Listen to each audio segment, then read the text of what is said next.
Chapter 15, Sweeping Victories and Decisive Battles, the Shenandoah Valley Regained. Following the Smithfield engagements of August 28th and 29, there occurred a lull in our fighting until the Great Battle of Winchester or Opequan.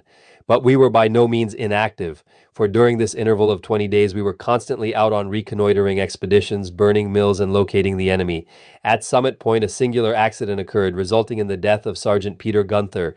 He had stooped to light his pipe at a campfire when someone jokingly threw in a cartridge, which, exploding, drove the ball through his head.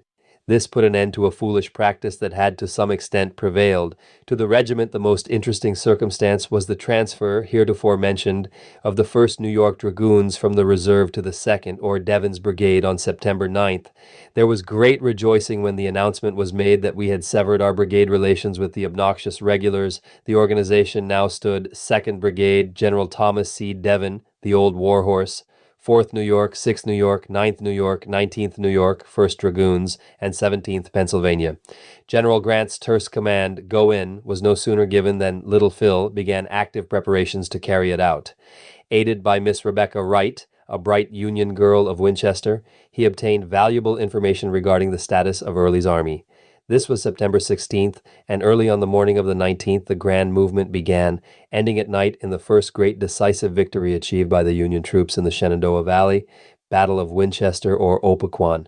To properly understand this battle, let us first take a bird's-eye view of the entire field, which, as stated in the footnote, contains about 40 square miles.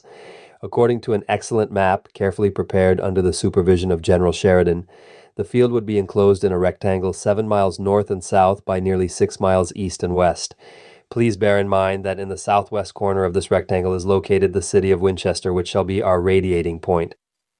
5 miles east of Winchester is the Opequan Creek, or river, flowing nearly north and which marks the eastern boundary of the battlefield. Next, notice the 3 important highways or pikes running out from the city: the Berryville Pike going east and crossing the Opequan, the Martinsburg Pike going north, the Valley Pike going south. There were also numerous other roads. The land was generally uneven, cut by numerous creeks, and interspersed with hills, ravines, cleared fields, and forests. The description of this battle is largely from the standpoint of a private soldier, and particularly for those inexperienced in war.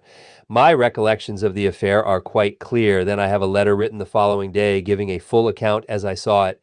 Besides, I have a carefully prepared lecture descriptive of the battles of Winchester and Cedar Creek, in the preparation of which official reports, histories, and an excellent map of the field were consulted. Comparatively few people have a just conception of a battle. As an instance, I was invited to give my address before a high school. Answering my inquiries as to how much ground the battle covered, some said 10 acres, others thought possibly 100 acres. Of course, they were astonished when told that the conflict, during its various stages, covered about 40 square miles, or over 25,000 square acres, and if we should include the ground passed over by the troops that morning before going into action, the area would be doubled. Next, notice position of the 2 armies on the morning of the 19th. The main portion of the Confederate infantry was located about 2 miles east of Winchester, stretched across the Berryville Pike, while a smaller part was stationed some miles to the north. The rebel cavalry were out in different directions from 5 to 8 miles, doing picket duty and guarding the fords of the Opequan. The Union Army occupied various positions still more distant from Winchester. Merritt's division of cavalry, to which our regiment belonged, was in the vicinity of Summit Point, 12 or 15 miles northeast of Winchester. Averill's cavalry was about the same distance nearly north. Wilson's division of cavalry and our infantry were to the east. Long before daylight, all the Union troops broke camp and began moving toward Winchester. We were in the saddle at 2 a.m. Sheridan's plan of battle, as you will see, was conducted somewhat like a wolf drive, with Winchester as the corral or center toward which we were all concentrating. Let us first follow Wilson's division of cavalry, moving on the Berryville Pike and crossing the Opequan 5 miles east of Winchester early in the morning. He was followed by the 6th Infantry Corps. For some distance after crossing the Opequan, the pike ran through a deep gorge. Emerging from this, Wilson struck the enemy and began the fight, holding the ground until the infantry had got through the gorge and into line. He then moved his division off to the southeast of Winchester to operate against Early's right flank. It was past midday before all the infantry got in line. Leaving our infantry, consisting of the 6th, 8th, and 19th Army Corps, engaged in a desperate contest with Early's veterans, we will follow the fortune of the 1st New York Dragoons, who in the meantime had moved and struck the rebel outposts at Sewers Ford on the Oppaquan, about 7 miles northeast of Winchester. Crossing the river with the balance of Devon's brigade, we moved nearly west for about 3 miles, contesting the entire distance with McCausland's cavalry and Breckinridge's infantry. In his official report, General Devon thus speaks of one of these engagements. I was suddenly attacked on my right flank by a column of the enemy's infantry, which I had broken through. My men were momentarily thrown into confusion, and the rebel cavalry, seizing the opportunity, rallied, charged, and forced us back. I immediately formed the 1st New York Dragoons across the road, and after a sharp fight succeeded in checking them. It was here that the gallant Captain Thorpe of the 1st New York was killed. The death of Captain Alexander K. Thorpe oppressed us all with sadness, and every man in the regiment keenly felt his loss, as he was a great favorite with all. Brave in battle, quick to act, yet always jovial and witty, his kindly treatment and consideration of the private soldier won to him the love and esteem of us all. He was one of those noble-souled men whom shoulder straps did not spoil or transform into a petty tyrant. A moment before his death, he remarked in his offhand way to Lieutenant Flint, "Those hostiles over there are making widows and orphans at a lively rate." The writer was in conversation with him at the time he was struck in the forehead by the fatal rebel bullet, and assisted by bugler Deb Brown, carried his bleeding form from the field. He was a brother of our Colonel Thorpe. At the time Captain Thorpe was killed, we were facing McCausland's cavalry scarcely 20 rods distant. They were drawn up in line on the opposite side of a deep railroad cut, and kept up a lively fusillade until charged on the flank by the 9th New York. We then crossed the track, and joining the 9th again attacked them. This time they had made a stand on the opposite side of a field. Says General Devon, "The wild cheers and gleaming sabers of these gallant regiments as they dashed at the chivalry so dismayed them that they whirled and broke for the woods, leaving a lieutenant colonel and other prisoners in our hands. These numerous minor engagements were only a part of the one great battle. At 2 p.m., Merritt's division had reached a point about 4 miles nearly north of Winchester. To the left was heard the roar of the desperate battle being waged between the contending infantry forces. To the right was also heard the sound of battle, Averill driving the enemy on that part of the field toward Winchester along the Martinsburg pike. Thus, from all sides, we rapidly closed in upon the doomed Confederates, and the grand climax was soon reached. At 3 p.m., Merritt's and Averill's divisions had formed a junction, and the brigades of Custer, Lowell, Devon, Powell, and Schoonmaker swept south toward Winchester with an impetuosity that no force of the gray could resist. These 5 brigades of troopers were all moving in one continuous line by brigade front. As we advanced across the open country, all our bands playing national airs, and with sabers glistening in the sunlight, this combined with the bright-colored banners and battle flags, intermingled with our uniforms of blue, furnished one of the most inspiring as well as imposing scenes of martial grandeur ever witnessed upon a battlefield. 2 or 3 miles north of Winchester, Lomax and Fitzhugh Lee had concentrated their entire cavalry force to resist our advance, but they were hurled pell-mell through their infantry lines, offering but little further resistance. And now occurred a scene unparalleled in the annals of warfare, the grandest and most successful cavalry charge in the history of the world. Our long line had halted on slightly elevated ground, overlooking almost the entire field of battle now concentrated about Winchester. Our infantry were still hotly engaged with Early's stubborn fighters. The contest was so nearly equal that the fortunes of the day might be decided by some slightly favoring circumstance. Our regiment was well to the left of the cavalry line, facing south and within 100 rods of the left flank of the rebel infantry line. They had already discovered us and were seen to be rapidly changing front to meet our anticipated charge, which General Merritt had decided to make with his entire division. Fortunately, the ground between us and the rebel line was open and free from obstructions, affording an opportunity seldom offered for a mounted charge. The double line of horsemen, stretching as far as the eye could reach, formed a magnificent spectacle, the troopers preserving their alignment as carefully as if on parade. Major Scott, usually calm and unexcitable, was now so impressed by the glorious possibilities of the occasion that he galloped along the regimental line, his face all aglow, assuring us of an opportunity to cover ourselves with glory. The men, inspired with the prospect, and the horses impatiently chafing their bits, were all eager for the fray. At this opportune moment, the division bugle sounds "Forward!" and instantly 100 bugles took up the call. "Forward, forward!" is shouted by every officer from the generals down to commanders of companies. Says Lieutenant Flint, "It was glorious to witness those 3,000 horsemen moving up in line of battle, with sabers glistening in the sunlight while the battle flags floated gaily in the breeze. I shall never forget the thrilling sensation experienced when, at the command, 'Draw sabers! Charge!' the 3,000 troopers responded as one man. As we shortened the distance between ourselves and the foe, the pace of our horses rapidly increased from the walk to the trot and from the trot to the gallop. Every man's saber was waving above his head, and with a savage yell we swept down upon the trembling wretches like a besom of destruction. Then ensued a scene which may well be called the Carnival of Death. Rising in their stirrups and with uplifted sabers, our men rode straight into the rebel ranks, dealing blows lustily upon the heads of the now panic-stricken Confederates. In his report, General Devon says, "It was a terrible scene. Right on, over and through the rebel lines, dashed the wild troopers, slashing right and left, pistoling those who again seized their guns after surrender, and taking prisoners by the score."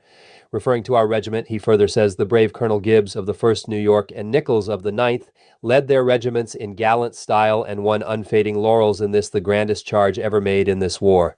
Certain it was that this opportune charge by the cavalry changed the fortunes of the day, deciding the battle in favor of the Union arms. The scene as we rode into the rebel ranks baffles description. Our regiment alone captured more prisoners than we had men in the fight. The poor Johnnies would throw up their hands and plead, "For God's sake, Yankee, don't kill me. I surrender." "Well then, get back to the rear lively," was our demand. Some had been fighting and running until their tongues protruded, and they frothed at the mouth from exhaustion. As a rule, they were anxious to hurry to our rear to escape a terrible enfilading fire from their own batteries, killing more of their men than ours. It is one of the marvels of warfare how anyone escaped this severe storm of bursting shells, grape, and canister poured upon us from Winchester Heights. Probably a more novel method of capturing prisoners was never witnessed than occurred here, calling forth, even under such trying circumstances, peals of laughter. So anxious were our captives to escape destruction from their own batteries that they would seize our stirrups and even the tails of our horses. Then in several instances they got in line, one behind another, grasping the coats of the man in front until a string of from 3 to 16 rebs were clinging to one galloping horse, and they loping for dear life to hold on and get to the rear.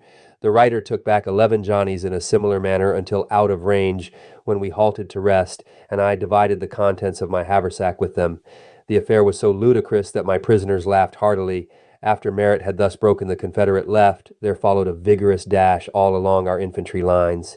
Early made a strong effort to stem the tide of disaster, but the ever-ready Custer, with his dashing Michigan Brigade and the 25th New York, bore down upon them with such momentum as to sweep all before him.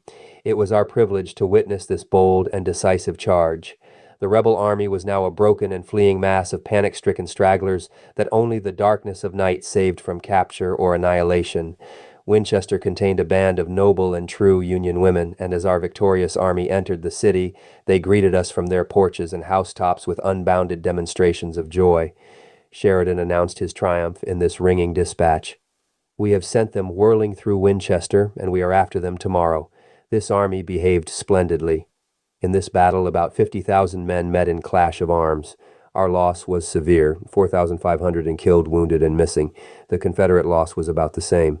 Among the many incidents of personal daring in the great charge was the capture of 3 rebel battle flags by members of our regiment. I am, however, unable to give the names and full circumstances of but 2, Sergeant A.J. Lorish and Corporal Chester B. Bowen. Both charged not only into, but entirely through the first rebel line, and far into the rebel ranks beyond, and both almost miraculously escaped unharmed, bringing off in triumph the rebel colors which were being borne to the rear.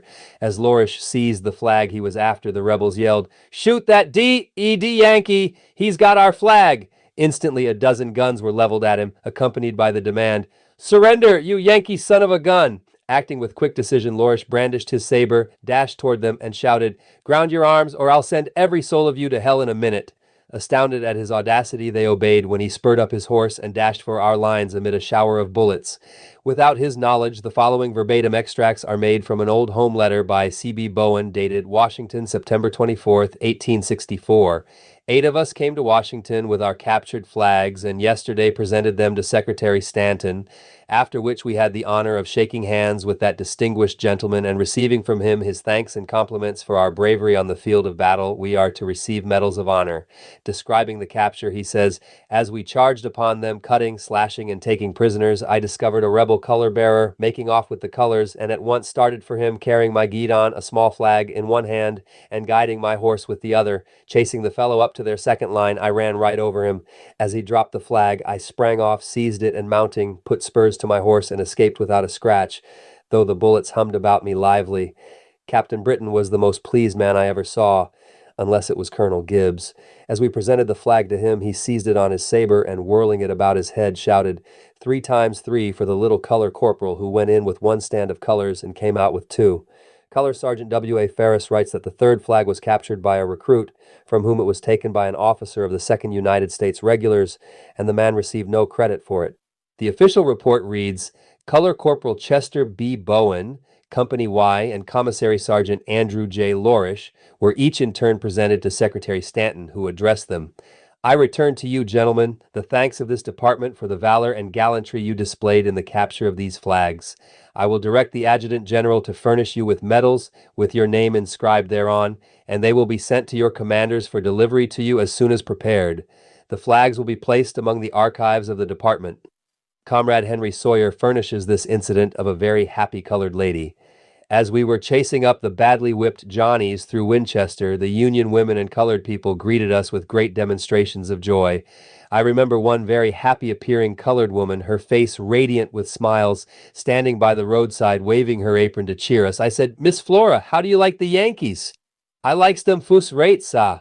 He's a done prayed this long time for the good Lord to come and freed us poor cold folks. And I spects the way them rebels brunged out the dead soldiers and the way they runned, all muxed up out in head, the good Lord just comed hisself this time and venged his people. Yes, sah, the Lord fought this battle hisself, Shua.